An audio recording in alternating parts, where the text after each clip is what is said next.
우린 두드리니 천국문을 향해 우린 간구하리 세대를 위해 님의 이름 선포되리 온 세계 위에 우린 보게 되리 주님의 얼굴이 우리 주님 오실 그날 주님의 말씀이 이루어지리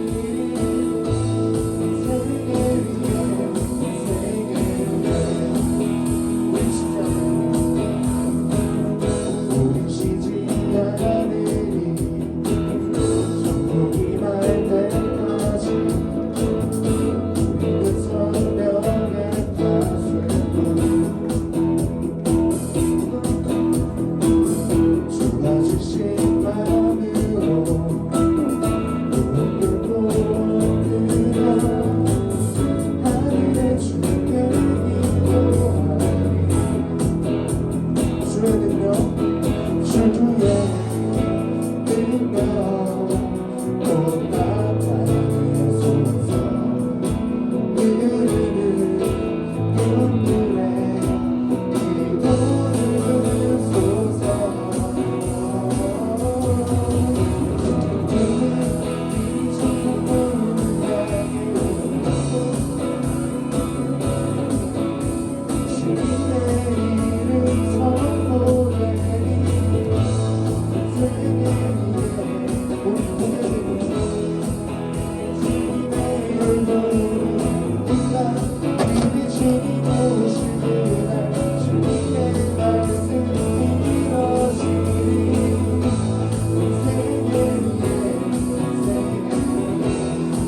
세계 위에 우리 쉬지 않으리 우리 쉬지 않으리 천국이 날 때까지 우리 그 성령의 가슴 주가 주신 마음으로 주가 주신 마음으로 무엇들어 하늘의 주께 기도하리 주의 능력 곧 나타내소서 흐르는 눈물에 기도를 쏘서 주의 능력 곧 나타내소서 흐르는 눈물에 기도를 쏘서 우린 천국문을 향해 우린 간구하리 세대를 위해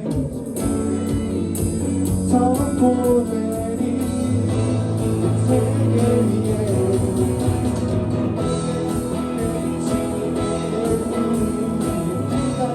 늘 주님 오시기를 님의 말씀이 이루어지리 우린 고백하니 우린 보게 되니 주님의 얼굴을 우린 기다리니 주님 오실 그날 주님의 말씀이 이루어지리 온 세계 위에 온 세계 위에 하나님 영광의 박수 들어드리겠습니다.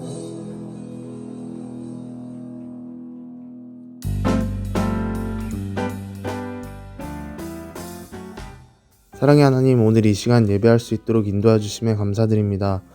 우리의 마음이 환경에 머물지 아니하고 예배의 목적이 되신 하나님께 집중하기를 원합니다. 우리가 살아가면서 성령님의 음성을 저버리며 죄를 짓고 하나님의 마음을 아프게 한 것을 회개합니다. 예수님의 보혈로 깨끗함을 얻고 모든 정죄함을 떨쳐버리는 저희가 될 수 있게 도와주시옵소서.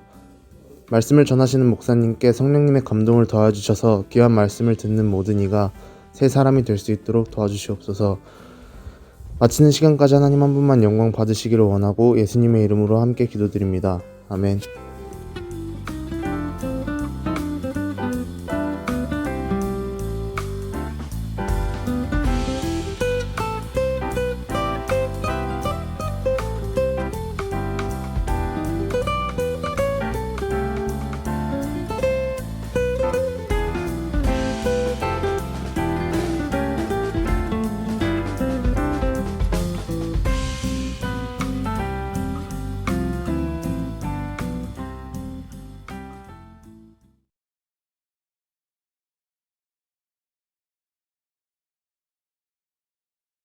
네, 오늘도 방송을 통해 말씀을 들으시는 꿈타 학생들 그리고 선생님들을 환영합니다.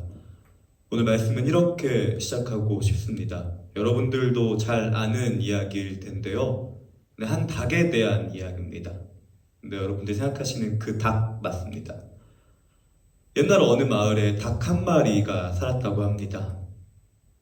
네, 이 닭은 항상 새벽이면 울었고 자신이 울 때면 해가 떠오르는 것을 보곤 했다고 합니다. 네, 그러던 어느 날 이 닭은 이런 착각에 빠지게 되었다고 합니다. 내가 꽃기요 하고 울어야만 태양이 떠오른다.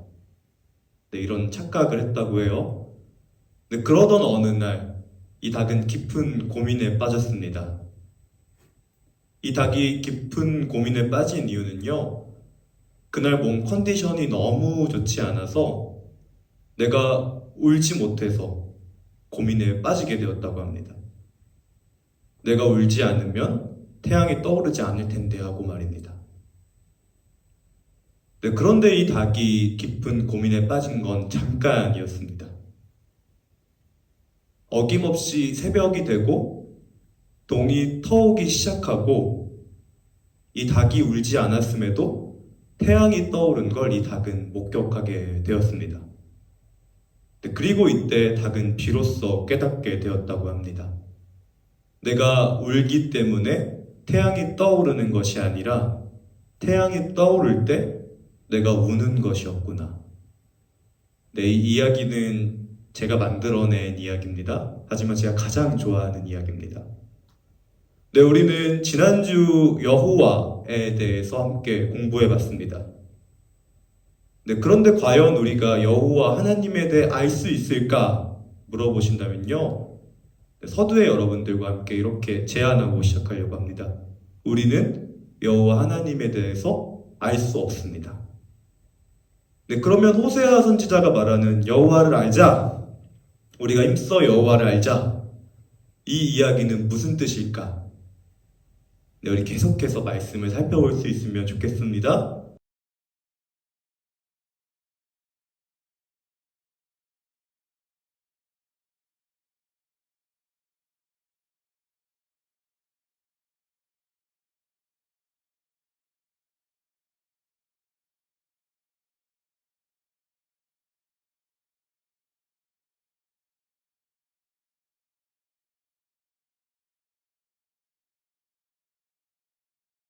네, 다른 본문을 보시면 이 하나님이 정말 알 수 없는 분이라는 걸 확인하게 됩니다.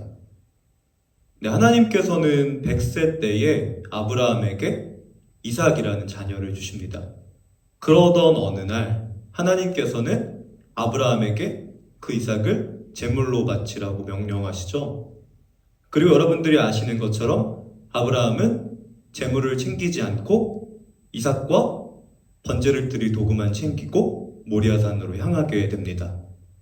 네, 여기까지만 보면 이상하지 않으신 것처럼 느껴지실 텐데 이 본문과 함께 보면 이해가 되지 않는 부분이 보이기 시작할 것입니다. 레위기서의 말씀인데요. 네, 그 당시 자녀를 제물로 바치는 제사의 방법은 가나안의 몰렉이라고 하는 신에게 드리는 제사의 방법 중에 하나였습니다.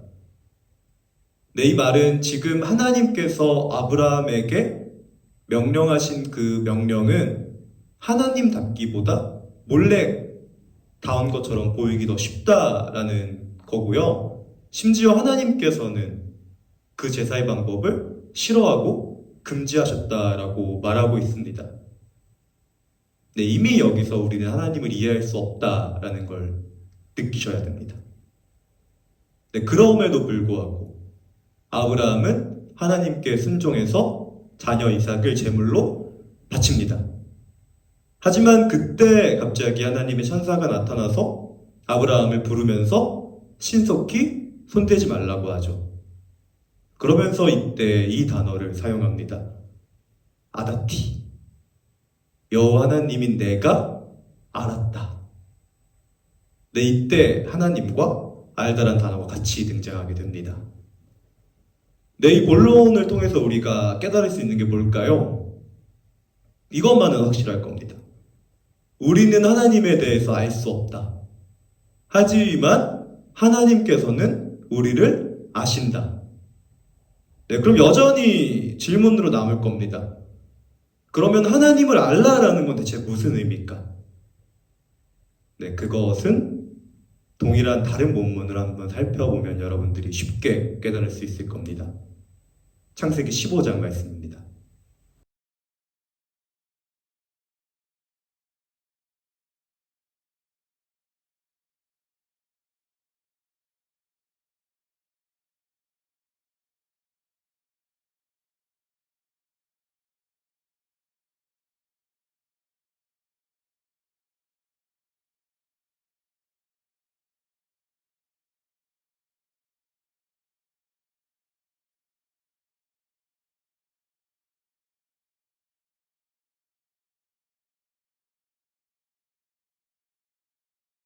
네, 사실 하나님께서 아브라함을 처음으로 가나안 땅으로 인도하실 때 한 가지 약속을 주셨습니다. 그 약속은 바로 내가 너로 큰 민족을 나라로 해석해도 됩니다. 한 나라를 이루겠다라는 약속입니다. 이 약속 때문에 아브라함은 하란에서 갈대아 우르, 고향인 갈대아 우르가 아닌 하나님께서 약속하신 가나안으로 향하게 됩니다. 네, 그러나 시간이 지남에도 여러분들이 아시는 것처럼 자식이 허락되지 않자 아브라함은 근심에 빠지게 되죠. 이때 아브라함은 이런 단어까지 사용합니다. 하나님, 나 혼자 당신의 약속을 열심히 생각하면서 할라크, 일하고 있습니다. 가고 있습니다. 달려가고 있습니다. 네, 그때 하나님께서 아브라함에게 나타나서 구체적인 약속을 하시는데요. 여러분들이 잘 아시는 그거 맞아요? 아브라함아, 하늘에 있는 별을 세어보아라. 너의 자손이 이 별들과 같이 많아질 것이다. 네, 좋은 축복의 약속인데요. 사실은 터무니없는 약속이기도 합니다. 하늘의 별을 셀 수 없는 것과 같이 너의 자손이 많아질 거야 라는 약속은 좋지만 사실 아브라함은 현실적으로 그 약속이 본인에게 이루어진다는 것을 목격할 수 없다라는 걸 알고 있습니다. 그럼에도 아브라함은 하나님의 약속을 믿었다라고 기록되어 있습니다. 이 믿었다라는 단어는요, 아만이라는 단어인데요. I believe보다요, learn이 맞을 거예요. 기대다. 아브라함이 하나님께 기대었다. 무슨 말이냐면 이런 말입니다. 아브라함이 비로소 알게 된 한 가지 사실, 그 사실은 정말로 내 자식이 많아진다라는 것도 맞지만 정확히는 하늘에 별이 떠 있는 동안에 하나님께서는 이 약속을 이루신다라는 걸 깨닫게 된 겁니다. 알게 된 거죠. 성경은 이걸 믿게 되었다라고 이야기합니다. 아브라함이 알게 된 것은 바로 이것입니다. 내 눈으로 셀 수 없는 많은 자녀들을 보는 것도 중요하고 그런 약속을 받았으나 내가 이제 확실히 알아야 될 것은 하나님께서는 저 하늘의 별이 떠 있는 동안은 자신의 약속을 신실하게 이루어 가신다라는 것을 믿고 알게 되었다라는 것입니다. 네, 이 믿음이 바로 암과 유사하다라는 걸 여러분들은 느끼실 거예요. 성경은 마치 우리에게 이렇게 말하고 있는 것 같습니다. 우리는 하나님이 우리를 아시는 것처럼 하나님을 알 수 없지만 우리는 그 하나님께 기댈 수 있다. 이걸 가리켜 암 또는 믿음이라고 이야기하고 있는 겁니다. 네, 그렇다면 이제 본문의 말씀을 우린 이해할 수 있을 것입니다. 본문이 어떻게 말하고 있는지 한번 같이 읽어보도록 하겠습니다.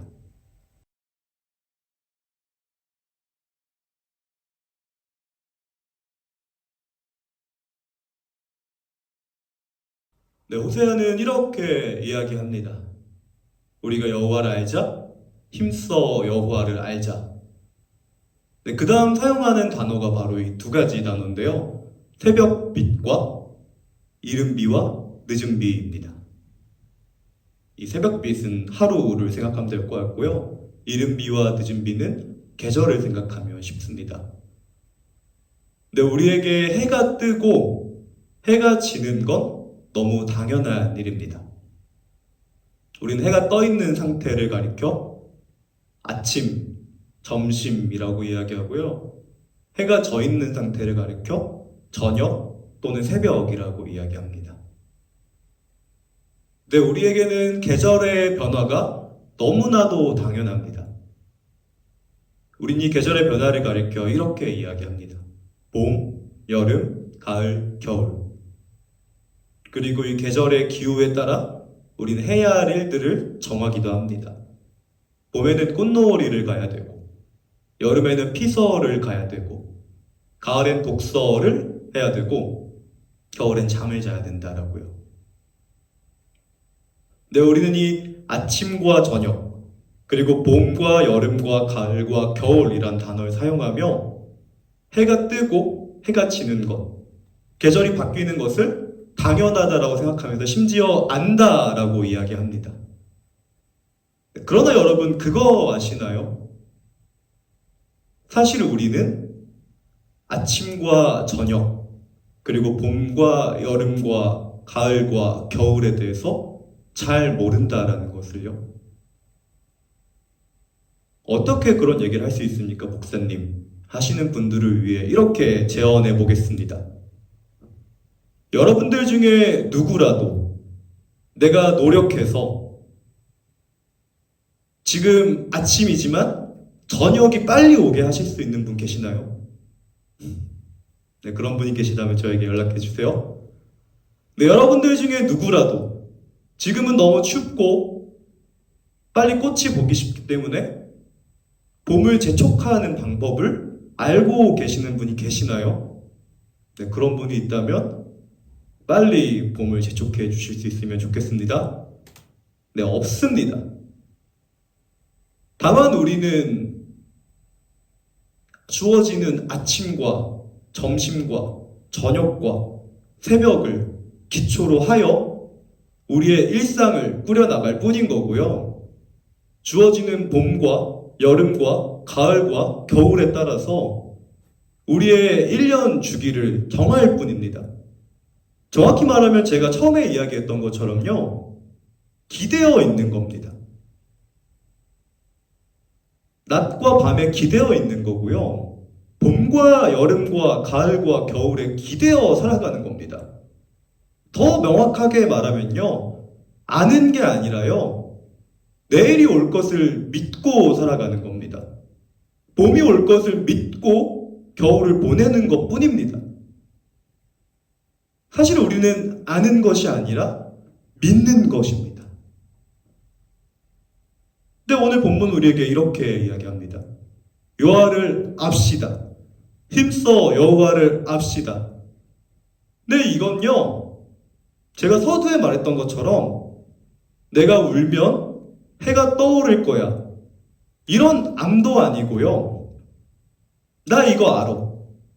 아침, 점심, 저녁, 새벽, 봄, 여름, 가을, 겨울, 이것저것이 아닙니다. 여호와를 알자. 힘써 여호와를 알자. 그리고 그 뒤에 이어지는 새벽빛 같고 이른비와 늦은비 같다라는 이 말씀은요, 우리가 그분께 기대어서 그분이 우리에게 행하시는 일을 보자, 깨닫자. 이 날이 허락되는 동안에, 이 계절이 허락되는 동안에 우리가 그분의 일을 보자, 믿자, 이해하자, 이런 단어로 오히려 치환된다는 것을 여러분들은 경험하시게 될 겁니다. 근데 말씀을 이렇게 마치고 싶습니다. 우린 이 닭처럼요, 우리의 기대가 좌절될 때, 우리가 안다라고 하는 것이 무너져 내릴 때, 그때야 비로소 내가 아는 것이 아니라 하나님이 우리를 아신다는 것과 우리가 이 하나님께 기대어서 살아가야 된다는 것을 깨닫게 됩니다. 네, 이런 기쁜 전환이 말씀을 듣는 우리 학생들과 선생님들과 이 교육자 안에 올 한 해 가득하기를 축원합니다.